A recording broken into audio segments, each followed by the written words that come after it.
E aí pessoal, tudo bom? Sou Ralf Gomes e hoje nós estamos mais uma vez aqui no canal Pare para Pensar.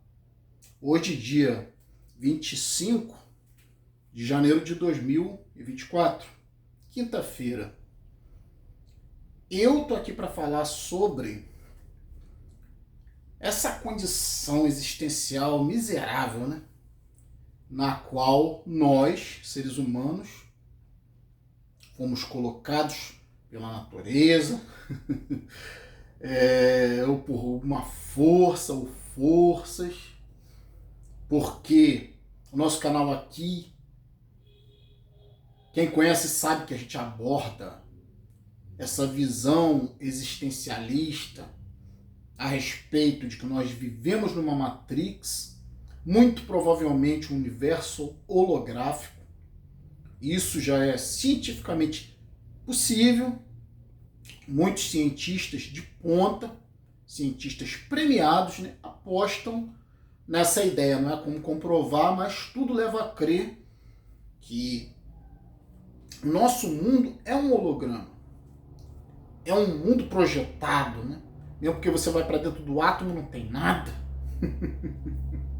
A gravidade não se explica, né, direito, uma força quase que mágica, né, que não é uma coisa empiricamente explicável, só teoricamente explicável.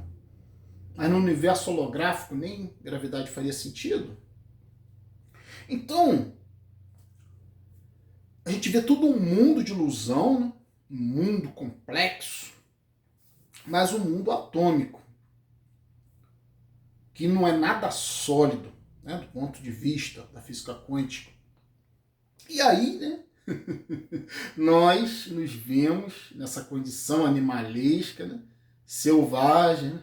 Por isso que eu coloquei aqui essa foto de um bonobo. Isso aqui é muito próximo de nós. Isso aqui se comporta como nós nos comportamos, pulando de galho em galho, né? Buscando fazer sexo, que os bonobos costumam resolver muita coisa. A maioria dos conflitos, dos atritos, eles resolvem com sexo, né? Isso, o ser humano praticamente é regido por isso aí, né? Sexualidade. Trabalhar, né? Sobreviver, como eu falei, pular de galho em galho, né? Ter esse pensamento tribal, de coletividade, de fazer parte de um grupo. Porque os primatas são assim, né? Então o comportamento humano é um comportamento de macaco. Concorda? O que é tribo, né? O que é tribo? As pessoas têm tanto preconceito às vezes com os indígenas, né? Indígenas, né? Diz que são primitivos, mas a nossa sociedade é tribal. É tribalista. Ora, se você tem família, a família é uma tribo. Antigamente chamavam de clãs, né? Hoje chama de família, tribo. Você tem time de futebol? Tribo. Tribo. É grupos que se unem para se proteger, né, e para hostilizar outros grupos. Não é isso que é time de futebol? Não é isso que é pertencer ou esse àquele grupo? Cristãos, ateus, o cristão ataca o católico ataca o cristão, né? O cristão ataca o macumbeiro não gosta do cristão, né? Os judeus hostilizam os cristãos, os islâmicos querem matar todo mundo, só eles estão certos. É sempre assim, cara. Entende? Só existe terrorismo quando um grupo quer destruir outro grupo. Isso, nada disso é diferente do comportamento de animais, né? Que se unem em grupos para se proteger de outros grupos de predadores, né? Então nós vivemos numa sociedade animalesca. E aí eu queria falar uma coisa aqui, né? Passar uma ideia aqui que muitas das vezes nós não somos bem compreendidos, porque a gente muitas das vezes aqui expõe um lado que ninguém quer ver da natureza humana, né? Que é a nossa mortalidade, a nossa fragilidade. Quando você tem esse entendimento, você acaba dando mais valor até à sua vida. Porque você sabe que qualquer coisa te mata muito facilmente. Né? Tem cheio de gente arrogante por aí que se enfim, briga, que acha que é alguma coisa, né? Acaba na cidade dos pés juntos, mais rápido do que deveria ir. Entende? Então, o trabalho que a gente faz aqui, para quem compreende o trabalho, é um trabalho de se proteger, né? De se preservar, de sobreviver, mas não da maneira animalesca. Não da maneira de bicho, da maneira tribalista. A gente aqui não quer construir grupos, aqui a gente não quer criar família, nem nada disso, né? Criar templo, criar igreja, que isso que é igreja, é tribo. Cada um tem a sua, né? É assim, ser humano é assim. Você vai ver, é muito difícil você ver um religioso que não tem uma paixão, um time do coração. Que é a característica psicológica desses grupos, né? Que gostam de hostilizar outros grupos, que gostam de rivalizar, que são muito competitivos. Isso é igreja, né? Isso é tribo. Não existe lugar mais primitivo do que uma igreja, né? Ou um estádio de futebol, é a mesma coisa, né? Ou um show de algum artista, né? Idolatria, catarse, pão e circo para esse povo idiota, né? Então, nós aqui buscamos isso. Muitas pessoas não compreendem. A depressão faz parte da vida de qualquer pessoa inteligente. Não há como, né? Alguém ficar rindo e feliz numa condição humana miserável, né? E aí eu vou aqui contar uma historinha, né? Que é a história do príncipe e do sapo, né? Você imagina, né? Que essas histórias infantis sempre tem os contos, né? Sempre revelam algo por trás, sempre tem uma moral. E aí essa história do príncipe que vira sapo, pro príncipe é uma grande condenação. Não é? Não pode existir nada pior, né? Porque é um príncipe muito belo, cheio de riquezas, né? Que se olha no espelho e se orgulha do que vê. De repente vira um sapo horrível, cheio de rugas, nojento, né? Que não consegue mais ficar de pé ereto pela sua própria condição. Não tem mais mãos, tem patas. Não se alimenta mais da comida que os homens se alimentam nos banquetes, mas de insetos. Então, esse sapo, né? Imagina, né? Se ele é sapo, ele não sabe o que é sapo. Nós é que damos o nome de sapo, né? Nós é que dizemos que é feio, que é nojento, que é repulsivo, mas ele mesmo não sabe disso.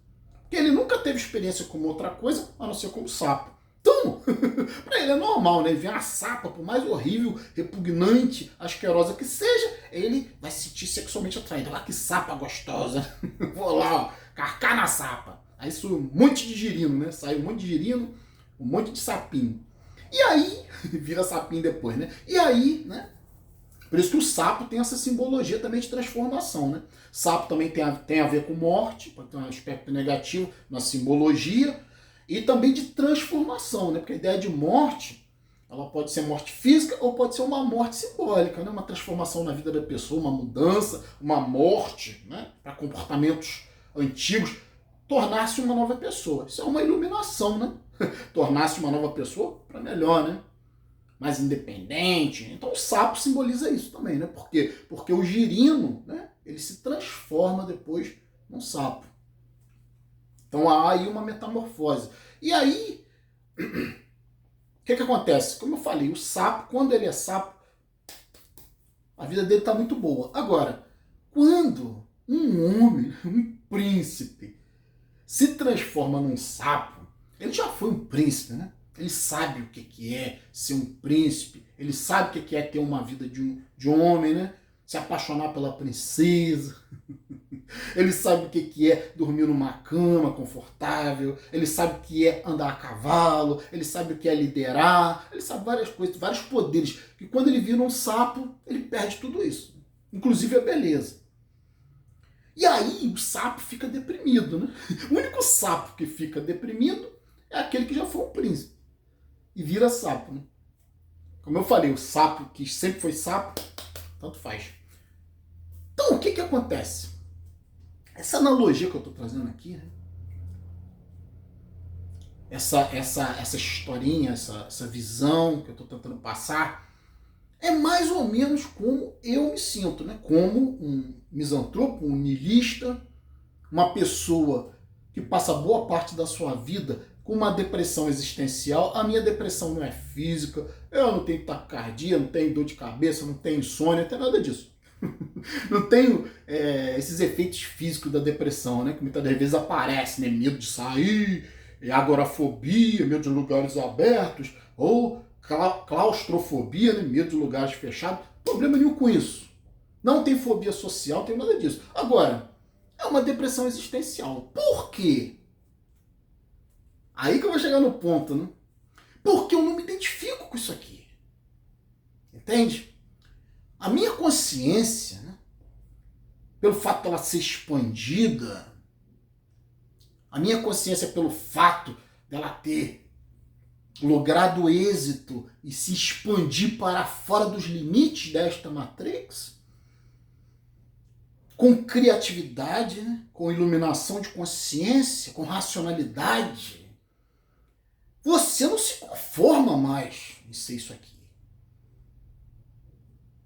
É a história do príncipe do sapo, né? Eu vou fazer uma analogia aqui com uma mente iluminada, uma consciência que não é mais corpo, que não se interessa mais pelas coisas do corpo, porque entende que existe uma condição, possibilidade de uma condição de muito poder, né? Que é essa visão meia de divindade. Na minha consciência, eu sou Deus, porra. Na minha consciência, eu sou uma divindade. Aqui dentro tem um universo inteiro de possibilidades. Entretanto, eu estou preso num corpo de macaco. Assim como o príncipe foi arremessado, foi amaldiçoado na historinha, na fábula, ele foi amaldiçoado a ficar preso num corpo de sapo. Eu me sinto amaldiçoado por estar preso num corpo de macaco, tendo que rastejar por esse planeta, sobreviver neste planeta por nada e para nada, sem objetivo, né? A não ser enriquecer elites, sofrer, trabalhar, né?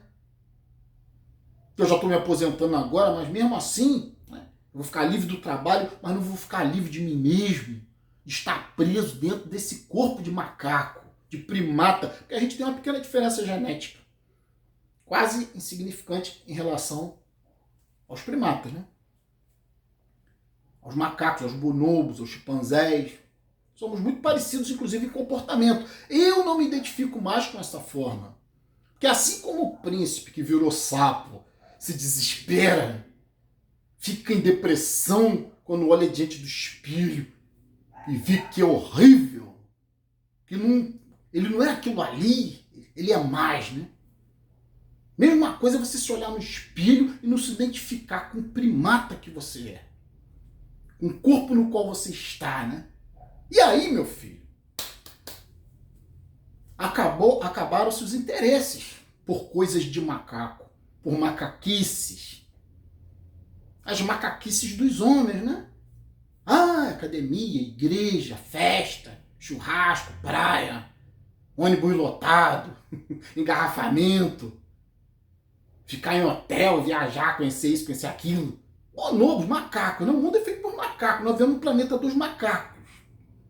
A diversão humana é infantil. O entretenimento humano, se você vê o comportamento, né? Bota uma música, já quer dançar. E são os piores sons possíveis, né? É muito baticum, né? Música tribal, música primitiva. Como eu falei, né? Comportamento do ser humano é um comportamento tribal, tribalista. Gosta de muito baticum, né? Para o corpo se agitar, entrar na vibração da música. São shows, né? Nesses shows acontece toda a sorte de furtos, né? Muitas vezes assassinatos. A vida humana é essa dinâmica infernal, né? E aí você não se identifica mais com isso. Só que o que acontece, né? O que acontece até mesmo com os grandes avatares religiosos? Jesus, por exemplo. Olha só que interessante.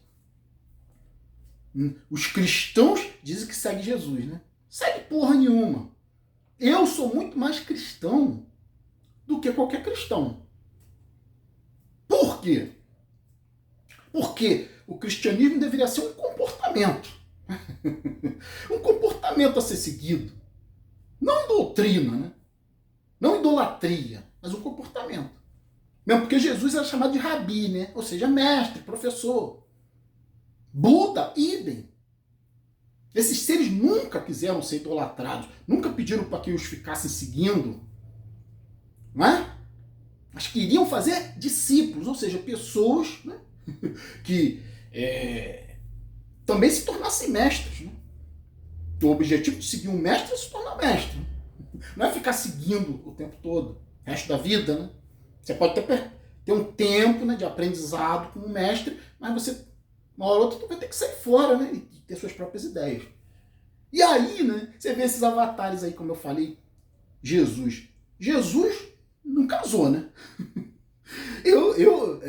Siddhartha Gautama se casou, mas abandonou. Eu já fui casado, abandonei essa vida. Eu sou maluco, né? Porque eu tô num comportamento racional, como foi o comportamento de Jesus e de Siddhartha. Jesus e Siddhartha são considerados santos, homens iluminados, um exemplo a ser seguido, mas ninguém segue. Quem segue é chamado de maluco. E aí, vamos mais um aspecto da vida desses avatares, né? Jesus não fazia nem sexo. Tinha interesse nas coisas mundanas, né? Ele ia nos lugares mais para passar o ensinamento. Ele não pertencia àquilo ali. E aí, né? Vivia uma vida simples, vivia uma vida minimalista, sem posses, pronto. Se a gente fizer isso, a gente é considerado maluco. Não é? Jesus se afastava, ia para o isolamento, ia para o deserto. Porra, sabe o que é, né? A simbologia de ficar 40 dias, 40 noites no deserto, para se livrar dos outros, das influências. Nós fazemos isso, né? Isolamento, afastamento. Somos considerados malucos. Siddhartha é a mesma coisa, né? Se isolou no meio do mato, na floresta, para meditar, para se iluminar. Longe do sexo, longe das posses. Nós fazemos isso, somos malucos. Jesus, inclusive, teve seus aspectos de depressão. Eu estou falando tudo isso aqui, né, com referência da Bíblia, né, porque a gente sabe que essa historinha é uma história inventada, mas já que os cristãos seguem isso aí, né, eu estou demonstrando aqui que, como ateu, eu sou muito mais cristão em atitude do que os cristãos. Muito mais. Estou pensando em carro do ano, em 2 carros na garagem, em adquirir empresas. Né? O que isso tem a ver com o cristianismo? Nada, né? Tem a ver até com o judaísmo, né? Que o judeu adora dinheiro. Mas isso não é doutrina de prosperidade. Doutrina de prosperidade é coisa de judeu, não coisa de cristão. Então, aqui nesse país praticamente não existe cristianismo. Existe um judaísmo disfarçado. E aí, né? O que acontece? Todos esses indivíduos praticavam isso aí, né? Afastamento social, não queriam saber de sexo, não queriam saber de relacionamento, não eram casados nem tinham filhos, com exceção de Siddhartha, que foi um príncipe, viveu uma vida mundana, mas depois que ele se iluminou, ele abandonou tudo, até o filho. Ele entendia que o filho dele ia morrer, que a mulher dele ia morrer, que eles estavam vivendo uma vida tribal. Ele mesmo viveu uma vida tribal. Jesus também viveu uma vida mundana, foi carpinteiro, né? E abandonou, né, essa vida mundana. E nós, quando fazemos isso, somos chamados de maluco. Essa sociedade, entende? Esses seres, Siddhartha, estou citando aqui os maiores expoentes, né? Jesus, eles não se viam mais como homens comuns, como macacos. O comportamento deles simplesmente sublimou a questão do corpo. Eram homens que muito provavelmente sofriam muito, porque a mente era muito além do corpo. E aí, tem uma frase que Jesus fala na Bíblia, que eu acho muito interessante, muito pontual, né? É uma frase assustadora. para alguém que é visto como, né, muito amoroso, né, e tal. Tem uma frase que ele diz, né, quando está perto dos apóstolos e ele vê lá uma ignorância deles, uma desatenção, descompromisso deles, e ele fala: até quando terei que estar entre vós? É uma frase irônica que ele fala, né? Desejando morrer. Até quando terei que estar entre vós? Até quando vou ter que suportar isso aqui? Esse inferno, essa macaquice de vocês? É um momento de Jesus onde ele anseia até morrer, né? Anseia estar longe, livre daquilo ali, do convívio com os homens. Como eu falei, é difícil um príncipe que vira sapo, sabe, que decai, que vem para a matéria, e sabe que não é matéria, e sabe que é uma consciência muito mais ampla. Isso é um sofrimento muito grande, é um sacrifício mesmo, né? Porque a palavra sacrifício é uma palavra religiosa, que vem de sacro, santo, ofício, serviço. Ofício santo é sacrifício, né? Pelos outros. Só que é aquilo, né? Esses avatares, muito provavelmente nem sequer existiram, né? Porque são poucos os idiotas que querem se sacrificar pelos outros. Na verdade é essa, né? Sempre tem, né? Inclusive essas figuras passam até um certo retardo mental. Né? O cara que quer se sacrificar pelo mundo, né? Um super-homem, né? Que tem amplos poderes. Porra, mas abre mão desses poderes para se sacrificar pela humanidade? Piada isso, né? Isso não convém, não condiz com a realidade. Então, eu me sinto assim, né? Queria explicar isso aqui para ver se as pessoas entendem. O próprio Jesus na Bíblia, de novo, né? Vou citar, foi chamado para um velório. E não foi. Ele falou: deixe que os mortos enterrem seus mortos. Olha só a coisa. Se você fizer isso hoje, disser que não vai no velório de um amigo, você é chamado de maluco. Você é chamado de uma pessoa fria, né? Mas isso é racionalidade, cara. Não tem nada mais ali. Morreu, acabou, né? Não tem nada ali no caixão. Não tem que fazer velório, porra nenhuma. Você vai fazer velório só e deixar lá pra ver, porque às vezes pode ter erro médico porque ainda tá vivo, né? Como já aconteceu no passado, né? Catalepsia, né? Que é um fenômeno do passado, onde muitas pessoas eram enterradas vivas, porque não estavam ainda estavam num estado de suspensão, né? De animação, até com rigidez cadavérica, mas ainda tinha atividade cerebral. Era enterrado e muitas das vezes já houve caso de exumação onde a pessoa estava com as unhas grudadas na tampa do caixão, em total desespero, né? Por quê? Porque acordou lá dentro, quando o oxigênio acabou, né? A pessoa no desespero de querer sair, porque foi enterrada viva. Por isso que existe velório, né? De 24 horas. Para que não tenha risco de cometer esse erro. Agora, ir lá para reverenciar cadáver, para fazer homenagem, isso é estupidez, né? E o próprio Jesus mostrou aquela estupidez, que ele não foi no velório do amigo. E aí, quando você faz isso, Jesus é maravilhoso, né? Mas você, que tem o mesmo comportamento racional que ele teve, é chamado de maluco. Entende? Então, cara, eu tô falando aqui, né? É assim que eu me sinto. Numa depressão existencial profunda. Porque eu sei, né, que como uma mente, eu poderia ser muito mais, né? Poderia ser como uma águia. É por isso que a águia, né, foi símbolo na Alemanha nazista. A águia é símbolo dos Estados Unidos. A águia é um símbolo de poder e liberdade. Né? Olhos de águia, né? Visão além do alcance, esperteza, sagacidade. A águia ela pode voar pelos céus, mas ela também pode descer na terra. É um bicho livre, né? E aí, né, a águia, se você for pensar na liberdade que é poder voar pelos céus, é muito melhor do que ficar rastejando e comendo poeira como um macaco primitivo, como isso aqui, essa figura débil, até grotesca, né? E nós somos isso aqui. Nosso comportamento é esse. Né? Se você quiser voar pelo céu, você vai ter que se arriscar numa aeronave, que pode cair, né? Tem a questão da mortalidade, né? A águia simboliza isso, né? Algo superior. Porque no céu não tem nada. Os deuses são sempre representados em relação ao céu. Mas o céu não tem nada, é espaço vazio. Né? Você sair da atmosfera da Terra não tem nada, é vácuo, porra. Né? Mas por que Os deuses sempre foram relacionados com os céus, porque os animais que voam nos céus, né, as aves, são considerados sagrados. Uma ponte entre o homem e a divindade. Por isso que é um símbolo tão utilizado como fonte de poder e de força, né, também de inteligência, de sagacidade, de esperteza, por causa da visão, né, poderosa de uma águia. E praticamente não tem predadores. Né? Ela é o predador. Ela que domina os céus. E também pode caminhar sobre a terra. Imagina planar, cara, como uma águia.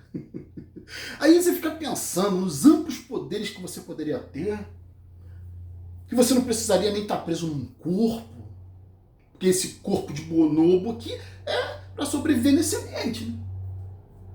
A necessidade cria forma. Essa é a regra da natureza. Os seres que estão dentro d'água têm outras formas. Os seres que estão na terra têm formas apropriadas para viverem na terra. Os que estão no ar, idem. E aí você se vê diante de todas essas possibilidades que nunca serão realizadas. Sabe, eu me vejo livre, né? Com um corpo, se eu tivesse... Claro, você precisa de um corpo, né? Para se manifestar no ambiente físico, mas um corpo imperecível. Imagina um corpo imperecível. Um corpo de um metamorfo que pode mudar a sua forma para estar na água, ou para estar no céu, para estar na terra.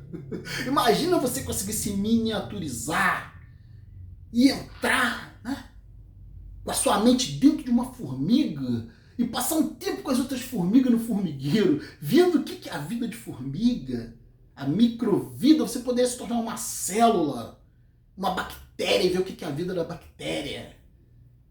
Poder entrar, né, numa tempestade, olhar uma tempestade, não ficar só olhando. Você poder ir lá na tempestade, lá nos raios, lá entre as nuvens, né? Entre os raios, na chuva, no gelo, no granizo, você poder sair do planeta, olhar o planeta de longe, né? Ir lá na Lua, passar um tempo lá na Lua explorando, né? Poder visitar todos os planetas do Sistema Solar e além, cada um com sua particularidade, cada um com sua gravidade específica, cada um com suas, né, seu clima específico. Poder fazer tudo isso incólume, indestrutível, impenetrável, indelével, como um super-homem. Poder se transformar num lobo e experimentar o que é viver entre lobos durante um período, né? Você pode praticamente pensar em ser qualquer animal, passar um tempo sendo um elefante, viver entre os elefantes, ser uma raposa, ser um animal que for, cara. De qualquer tamanho que for, de qualquer espécie que for. Você tendo toda essa amplidão, essa vastidão de possibilidades, você está preso aqui, né? Nesse corpo limitado de macaco. Sabendo que você é um príncipe, né? Você está dentro do sapo, sabendo que você é um príncipe. Quanto sofrimento, né? É uma maldição, cara. Melhor nunca ter se imaginado um príncipe. Melhor nunca ter conhecido o que é ser um príncipe. Melhor é não ter o conhecimento das suas possibilidades. Porque se você for assim, você vai se identificar com isso aqui, né? Um macaco que nunca foi nada ali do macaco, nunca conheceu outra possibilidade, ele está feliz da vida sendo macaco.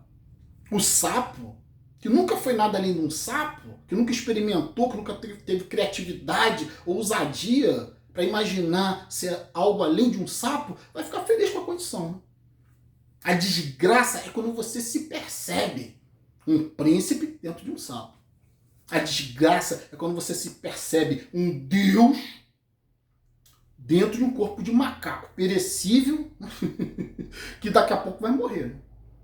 Então eu espero ter explicado, né, o que é essa condição existencial do niilista, do livre pensador, do racionalista, do misantropo que se afasta dessa sociedade de macacos, dessa sociedade primitiva, tribalista. Né? Então, ficar por aqui. Um abraço a todos. Estamos juntos pela propagação do conhecimento e se você ainda não é inscrito no nosso canal, por favor, se inscreva, né? Só clicar nesse ícone aqui, ative o sininho das notificações e, se desejar, seja membro do nosso canal. Fui!